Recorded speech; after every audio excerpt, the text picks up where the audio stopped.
Bagaimana penanganan banjir di Aceh Utara? Sudah bergabung bersama kami Wakil Bupati Tengku Fauzi Yusuf. Selamat sore Pak Fauzi. Selamat sore. Pak Fauzi, hingga saat ini seperti apa kondisi di sana Pak? Apakah memang sudah surut semuanya atau masih ada wilayah-wilayah yang masih terendam Pak? Ini setelah kita dari pantauan, jadi kurang lebih masih terdampak di 6 kecamatan ya sekarang. Baik. Jadi saya salah satu titik di tempat pengungsian di shelter Kecamatan Langkahan. Baik. Apa sih Pak sebenarnya yang menyebabkan banjir ini begitu lama untuk surut Pak? Ini akibatnya curah hujan tinggi yang intensitas di Kabupaten Banda Meriah. Jadi imbasnya ke kita Aceh Utara. Baik, kalau tidak salah selain pemukiman juga banjir melanda wilayah perkantoran Pak atau pusat perekonomian di sana. Seperti apa sekarang Pak kondisinya?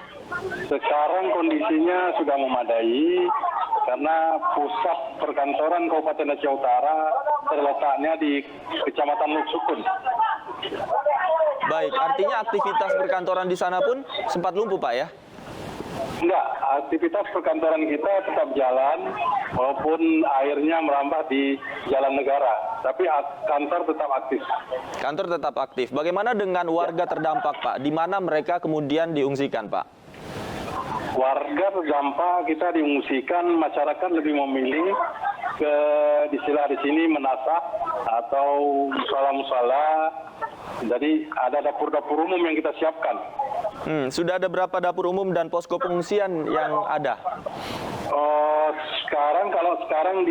Kalau kemarin kita di 15 kecamatan, di 113 desa. Di seluruh Aceh Utara dan di 42.000 lebih pengungsian. Dan untuk hari ini kita intensitas sudah turun, jadi tinggal terbanyak di 5 kecamatan yang masih. Ini salah satu kecamatan yang saya kunjung di perbatasan antara Aceh Utara dengan Banda Meriah. Baik, Pak Fauzi, bagaimana dengan bantuan Pak? Apakah semuanya sudah terdistribusikan dengan baik pada warga? Kalau bantuan kita langsung ya, ada bantuan dari BPBA Aceh dan ada CSR dan stok dari pemerintah daerah, kita langsung salurkan ke titik kecamatan di bawah Muspika. Jadi Muspika langsung menyalurkan ke titik-titik pengungsian.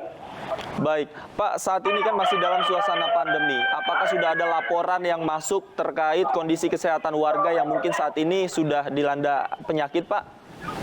Ya, kita makanya begitu pasang air, hujan tinggi, ini kita langsung perintahkan di bawah Dinas Kesehatan kita, di bawah Puskesmas, ini langsung ke tempat shelter atau tempat pengungsian masyarakat untuk mengecek kesehatan masyarakat. Apalagi di Aceh Utara, di setiap desa ini ada bidan desa dan perawat. Secara umum bagaimana kondisi warga pengungsi, Pak?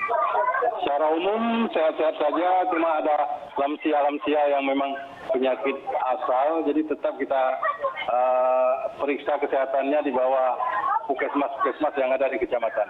Baik, saat ini apa yang menjadi fokus untuk penanganan banjir yang dilakukan oleh aparat setempat, Pak? Kita fokus ke penanganan banjir karena kewenangan kita khususnya di Tanggul ya.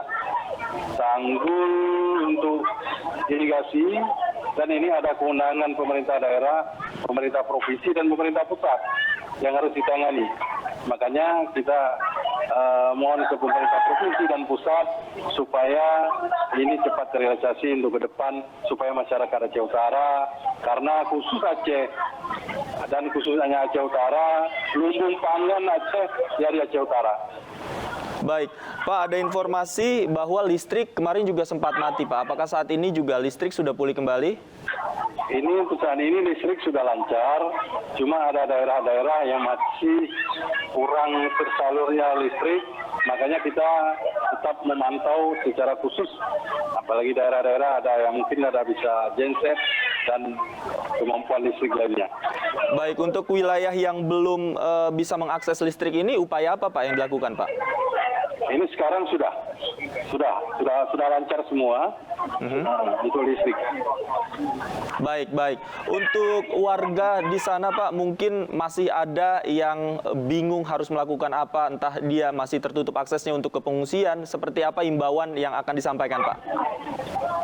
Kalau untuk akses ini semua lancar, akses dan himbauan untuk kita, untuk masyarakat kita seluruh Aceh Utara untuk berhati-hati dan waspada, khususnya yang punya anak bayi atau anak kecil ini sangat perlu dijaga karena begitu curah hujan tinggi, air cepat sekali meluap. Dan khususnya masyarakat Aceh Utara untuk tetap waspada karena kalau ketinggian air curah hujan tinggi ini mengakibatkan Aceh Utara selalu terendam banjir karena intensitas hujan di Banda Meriah tinggi. Baik, Pak Fauzi, apakah ada kendala yang ditemui pada saat mendistribusikan bantuan ke posko-posko maupun ke warga yang ditemui di lapangan, Pak?